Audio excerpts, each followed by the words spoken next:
crazy he didn't want to get along with was a doctor who thought that God spoke to him and who he spoke back. That's him. That's the doctor from Israel, the eye surgeon, right? Yeah, he didn't. Levitansky didn't want anything to do with him.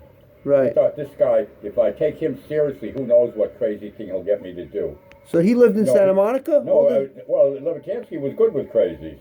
Right. But he thought, this guy's a threat to me. A doctor who God is speaking to, who is somewhat from. And besides, there's a famous story about the doctor. There's a very famous story about how he drove to young Israel with a Torah on Yom Kippur. Oh, that's interesting. Yeah, but it made the doctor look bad because his intentions were all good. He went and took a Torah when young Israel was moving from Mishkan Tefillah to the Levin Center on the beach. And he took the Torah home because he found it in a broom closet in the Levin Center. So he took it without telling anybody and put it to bed in a nice clean sheets in his home. And he didn't tell anybody. So they freaked out because when because Yom Kippur you need a Torah. And Levitansky heard about it. He totally freaked out. He said, if somebody did that to me, I'd be out of my mind.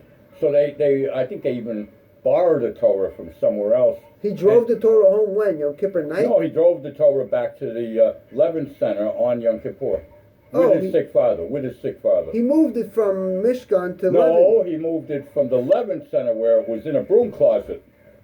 They were moving from Mishkan where they'd been kicked out, young Israel of Santa Monica. They were moving to the Levin Center for Yom Kippur. And the Torah apparently was put into probably a normal broom closet. You know, a storage closet. Yeah. And he didn't think it was good enough for the Torah. He thought it wasn't a whole. It wasn't a holy enough place. So he took it home. He took it home and put it to bed under nice clean sheets. Yeah, exactly. And they maybe he out. wanted to marry the Torah like Shabtai He didn't tell the leaders of the community. Maybe he married the Torah. He wanted the whole Shul to move to his house. He wanted the whole young Israel to move to his house. He had a big house. He wanted the whole young Israel. Where did he live? Wadsworth. For 20 years, between whatever it is, Nielsen and Ocean. So he would talk to God. He would talk to God. He would get voices from God, right? God talked to him, and it was a congenital condition. I thought it was overwork, but he had that screw. God talked to him. Did God tell him any interesting things? He didn't understand God correctly. Oh, God was speaking in ancient Hebrew. I don't think so. Maybe in Canaanite. God would tell him things that weren't halakhic, and he believed. And when he was corrected, he knew he had misunderstood God because he did believe in halakha, but he wasn't that knowledgeable. I mean, he did believe in the religion, but he didn't know it like you do.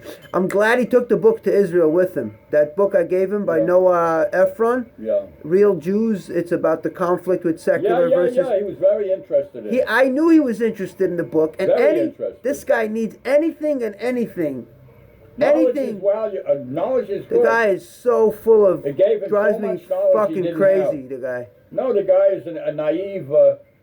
And he doesn't have any money because he's a sucker. If you go up to him with a black hat and a black coat and tell him you need money for anything, he'll give you $100. And he doesn't have money like a normal doctor because he'll lose it gambling on the stock market or at Vegas or to hustlers who are giving him bullshit. I'm very happy he took the book. I didn't care at all. I told him, please take it. I bought it on Amazon. I'll buy another one. He's going to read anything he reads, even if it's 10 pages. It's going to change his brain. Very few religious people who were people of some stature in the real world, who weren't like lunatics, were friendly to me. Very few, because Levitansky, he was friendly to me, but he was treating me like a possible nut because he knew about it burnt me for $4,000. He knew that, because I told him that right away and showed him papers, and so he treated me like friendly, but it was professionally. I mean, he did that. He was like he protected Chabad. He was a company man. But he was very good with lunatics because he had empathy and alcohol that he shared. And the alcohol, he was very good at listening to people. He had 14 kids, so you don't expect somebody with 14 kids who isn't living a lavish lifestyle to be able to do much to help you. You don't expect him to. And he did help people a little bit, but he couldn't, you didn't expect it. He didn't live the rich lifestyle. Surprisingly, he didn't. Yeah. His wife didn't know how to cook or clean. You know, she was a saint.